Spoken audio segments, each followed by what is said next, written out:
Hari amakosa usanga abavyeyi bamwe bamwe bakora imbere y'abana ariko bakayakora batabizi, rimwe na rimwe ugasanga n'ayo makosa ababako giturumbuka mugabo bakananirwa ukuntu bifata imbere y'abana.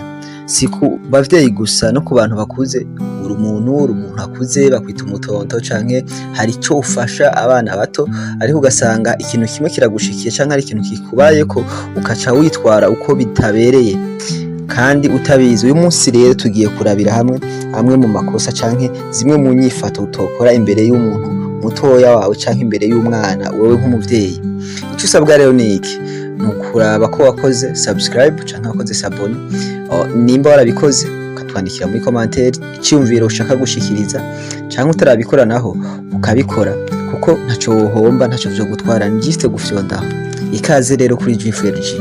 Aya makosa rimwe rimwe wowe nk'umuntu akuze uriko urayakora uyabona ko ari nk'ibintu bisanzwe, aba ari ibintu biri normal wumva ko bishikira bose kandi buri wese vyomubako, ariko ugasanga umwana ariko arakuraba canke umwana ariko arakwiyumvira uriko umuremamwo ikindi kintu canke uriko utuma yiyumva uko yiyumva canke ntiyumve neza bivanye n'ukuntu witwaye mu kintu kanaka canke ingene wifashe mu kintu kanaka.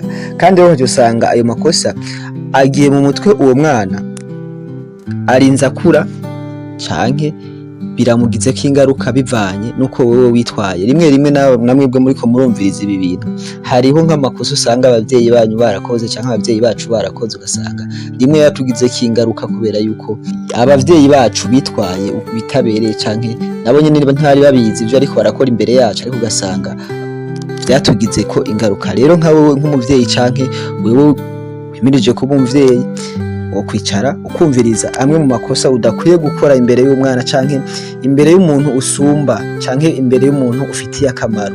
Uri umutonto, uri umutantine, umwana gufata nk'icitegererezo, umwana gufata nk'umuntu w'ingirakamaro. Rero aya makosa ntuzowihende uyakorera imbere y'umwana.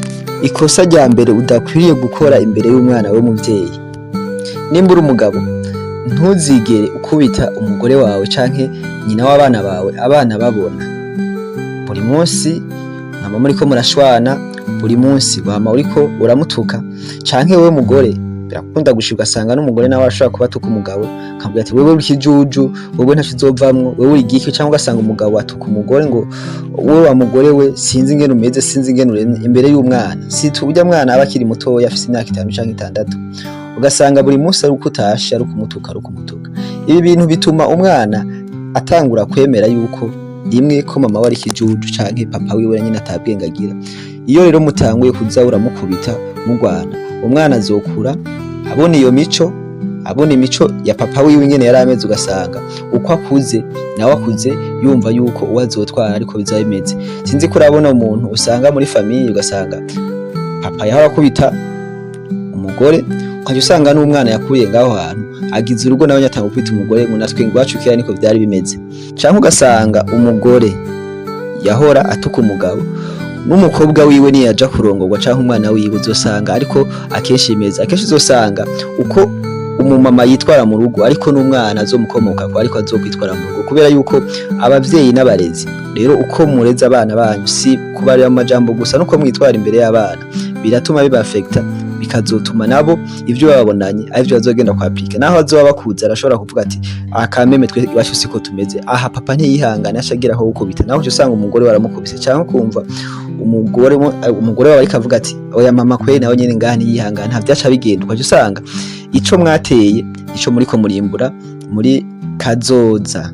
Rero ibi bintu ntuze wihende ubikorere imbere y'umwana mutoya, ababishira mu mutwe buri munsi. Ikosa rya kabiri udakwiye gukora wewe muvyeyi canke wewe umuntu witwa umurezi, aha ndagaruka cane ku bapapa. Muri make umwana abazi yuko papa wiwe ari mushobora vyose, papa wiwe akomeye, papa wazi kugwana, papa wiwe ari umutunzi, papa wiwe ari ikintu co kwikingirizaho mu gihe agize ingorane. Nico gituma n'umwana iyo umukubise canke umwana amukubise akamurusha ntihazawumva ati ndagenda guhamagara papa arakwereka canke papa wanje we niho mushobora.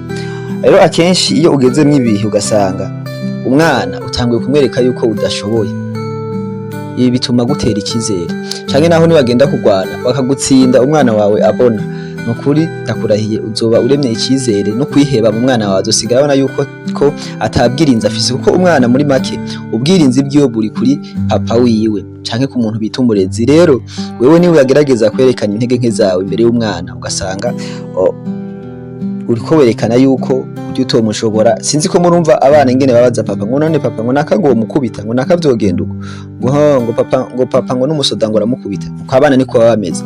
Mugabo ni bamwereka yuko ico cubahiro nico cizera guha atacukwiriye, uzoba uriko uramudeseva. Nyanzo usanga umwana yiheba avuga ngo mwosha murafisa ngo wandi papa bakamenya ngo papa wanje ngo nta nicamazi, ugasanga akuze ameze nk'umuntu yagowe kandi ari uko witwaye imbere yiwe. Rero nk'umuntu w'umupapa kizire kwerekana intege nke imbere y'umwana wawe. Ibibazo vyaje, waguye mu bukene uciye utangura kurira imbere y'umwana, igi niryo nikosa rya mbere udakwiye gukora. Naho yoba atari imbere y'umwana, naho umwana yoba akuze afise imyaka 18 canke namwe muriko murumviza ibintu murazi ingene muba mumeze igihe ubonye umuvyeyi wawe ari kararira kubera ingorane kanaka. Nta muntu n'umwe ashobora kwihana iyo abonye umuvyeyi wiwe yamuvyaye ari kararira, yaba umwana yaba umuntu akuze akarira ku ngorane kanaka. Swate hari bitagenze neza, arakenye, aragwaye, agize gute, ni cyo kintu ca mbere kibabaza umwana kubona umuvyeyi we ari kararira. Rero ubu nk'umuvyeyi ihangano ke kurira imbere y'abana, ca ahantu mu nzu ugare urire uheze, hamuvuye ugaruke ubereke gukomeye, ubereke yuko ibintu bimeze neza. Sino bajya abana barashobora kwihebura, ugasanga barafasha andi ma decision atari yo kubera yuko wamaze kubereka yuko vyarangiye. Nimba umuvyeyi yeretse abana yuko atagishoboye, abana bo basigara bavuga bati none n'uwatuvyaye katagishoboye atoboneye byinshi, tweho dusigaje iki? Nuko yo bameze. Rero ntuzo kwihenda ngo kurenga iryo kosa. Hama ikindi cya gatatu udakwiye gukora imbere y'umwana, irinde yuko umwana wawe akubona bagufatiye mu manyanga. Hari igihe usanga wakoze ikosa ugasanga baragufasha bagufatiye ahantu umwana wawe akorwa. Nimba ari ikintu cya mbere kibabaza umwana no kubona papa wiwe yaguye mu manyanga canke ho bita umurezi, birashobora gushika ugasanga wakoze ikosa kanaka, bakwagirije kwiba, bakwagirije ibi n'ibi n'ibi, rimwe ugasanga wanabikoze canke ntiwanabikoze. Mugabo iyo umwana wawe akubonye bijya bimuremamwo ikindi kintu mu mutima wiwe, ku buryo atangura kwigunga, ku buryo atangura kumva umenga wewe ntakunzwe nk'abandi bose. Rimwe naho aja mu bandi bagatangura kuvuga ngo papa wawe ngo twamufashe ngo ari kariba, ngo papa wawe ngo bamufashe ngo ari karasambana, ngo canke ngo mama wawe ngo ujya ndaya. Ugasanga umwana bikuze bimukomeretsa umutima buri munsi, akarararira kubera ikosa rimwe gusa wakoze. Rero nimba uri umupapa canke umama ushaka kurera neza, irinde amwe mu makosa yotuma bagufata bakagushira hanze ugacika iciro ry'umugani, kuko bijya bintu bikubayeko ntibizokwa affecta wewe gusa, kubera ko urakuze urashobora kubisporta, ariko umwana wawe wavyaye bizomukorako kandi bimugire ko ingaruka mbi, ku buryo n'ahazogwa mu ikosa rimwe azovuga ati turabizi niko bameze na papa we niko ameze, canke n'ahazo bari mu bandi ugasanga bariko barayimutuka kuko abandi bana bobo ntashobora batwaye kumubwira ati papa we ni gisuma, papa we ni iki. Rero aya makosa uze uyirinde cyane nk'umuvyeyi, urero umwana wawe ku buryo umwereka yuko byose bimeze neza, naho ibintu tuba bimeze neza, ariko ugerageze gukomera imbere mu maso hiwe kugira ngo umurememwo icizere, nawe azokore abe umugabo, kuko ni wamuremamwo intege nke akamabona umenga uri umugabo w'intege nke canke papa we ntacashoboye, nawe nyene bishobora kumushikira amaze gukura, kuko ico umuntu atera umwana nico yimbura. Kandi akenshi uzosanga abantu benshi turi produit canke turi resulta yaho twakuriye canke y'indero twarezwe n'agace twakuriyemo. Ikintu ca kane nk'ikosa ukwiye kwirinda imbere y'umwana, wowe muvyeyi canke wowe murezi, irinde kurangura amabanga y'urugo umwana wawe akubona canke akumva. Hari igihe usanga umwana amaze gukura, amaze kugira imyaka 5 ashobora kuja kw'ishuri, ugasanga ivyo mukorera mu rugo mukibaza ntavyabona canke ntavyo yumva, ugasanga ariko abashira hanze. Akenshi uzosanga abana bageze mu bandi avuga ngo mwana uva ngo papa ngo ariko agira ibi canke mama ariko agira ibi, ugasanga umwana wawe akuze ashaka gukora vya bindi yamabona kuri papa na mama, kubera yuko ibintu byinshi abana barabira kuri se na nyina akenshi bashaka kubishira mu ngiro. Rero iri ni kosa ukwiye kwirinda wewe umugabo canke wewe mu mama, mu gihe ufise abana batanguye guca ubwenge, kwirinda kurangura amabanga y'abubatse canke amabanga y'urugo mu gihe umwana wawe ababona canke abumva, kubera yuko niyo mara kwibona kenshi uzosanga nawe atanguye kuvyapirika mu bandi bana bakiri bato, canke nani atabikora mu bandi bana bakiri bato, usanga ariko abitera inkuru ngo papa bimeze uko, papa bimeze, kandi bajya abana bazogenda kubibwira abandi bana, usange uwo mugabo atanguye guta agaciro canke uwo mama atanguye guta agaciro, atavuga ngo nyina wanaka ngo abwira ibi ngo avuga uko, ngo biba bimeze uko, ugasanga mwabaye iciro ry'umugani aho mubaye mu gace mubayemo, bivanye n'ukuntu mutagize gute, mutashoboye kwirinda iri kosa. Mwakoze kumviriza iki kiganiro, jewe wumva ni Roy Juif kuri Juif G, mubandanye mukora subscribe, murakoze.